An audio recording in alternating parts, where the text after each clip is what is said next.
Hello, I'm Bjorn, movie archaeologist, and welcome back to your regular old Temple of Movie Reviews. I finally managed to climb my way out of that desolate lava pit, and we're back to the status quo, baby. We've completely reset, you know. It's basically a whole new series, a soft reboot, and the first artifact I've discovered in the original temple while excavating the lower levels was Monkey Man. Monkey Man is Dev Patel's first directorial debut. The first movie he's been in a minute that I've seen, and it's fucking awesome. This movie kicks ass. It is a revenge thriller where a guy kicks ass and works his way up the ranks to get revenge on a man who did something very not nice to him in the past. And this movie is bloody, it's violent, it's metal, and it's just really good in general. Like, it's super well shot.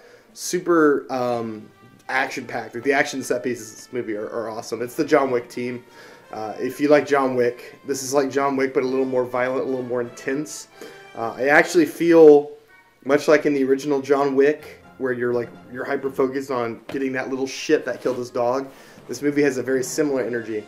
What sets this film apart from other revenge movies I've seen, and John Wick especially, is the focus on Indian culture that I felt was really unique and very cool. I'm going to be 100% honest with y'all. I know diddly crap about the politics of India. I know a little bit about Hinduism and some of their beliefs, but not enough. And it's something I've been meaning to look into, right? Maybe not the politics of India, but more like the beliefs of Hinduism, because I find studying any kind of religion very interesting.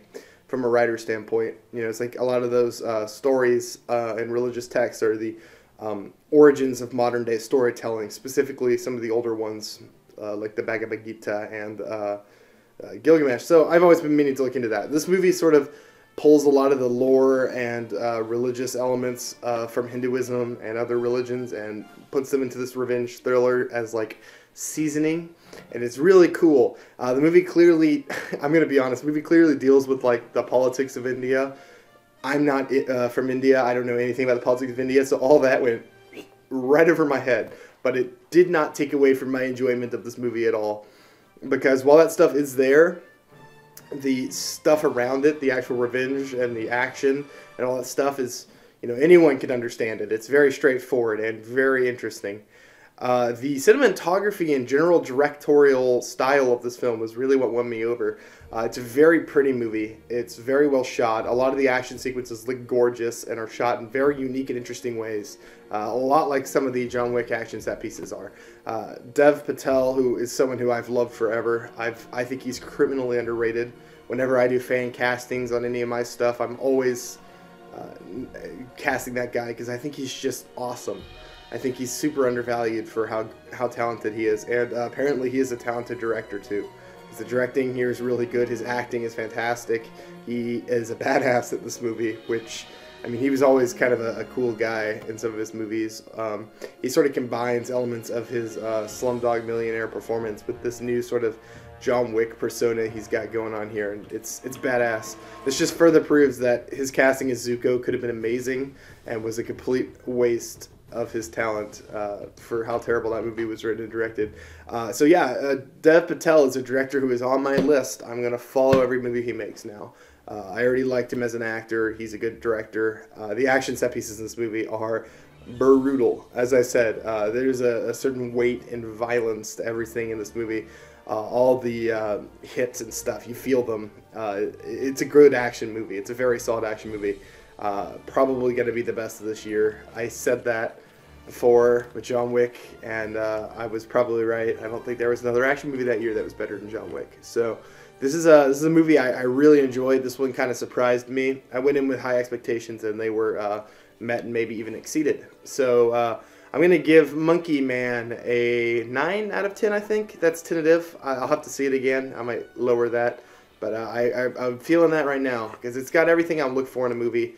It's entertaining. It's got some thought-provoking stuff in it. It's well shot. It's well directed. It's well acted. It's a really solid action movie. And if you're into action movies, this is a really good one. I will warn you, though, if you are kind of squeamish, I went and saw this with a person who is squeamish, and they were not having a great time. because, you know, people were getting their throats slit and their faces crunched in, and they were getting lit on fire and stabbed in locations you wouldn't expect someone to get stabbed in. So be warned. Sorry, my dog is currently sniffing me, and I'm sure the mic is picking up every beautiful sound of that. So yeah, Monkey Man, awesome. Good work, everyone involved. If anyone watches this review for some reason, I've been Bjorn, Archaeologist Man. I'm going deeper into the temple of movie reviews to look for more movies. I've got another screening next week, so you can look forward to that. All right, like and subscribe if you enjoyed the video. I'll see you in the next one. Bye bye.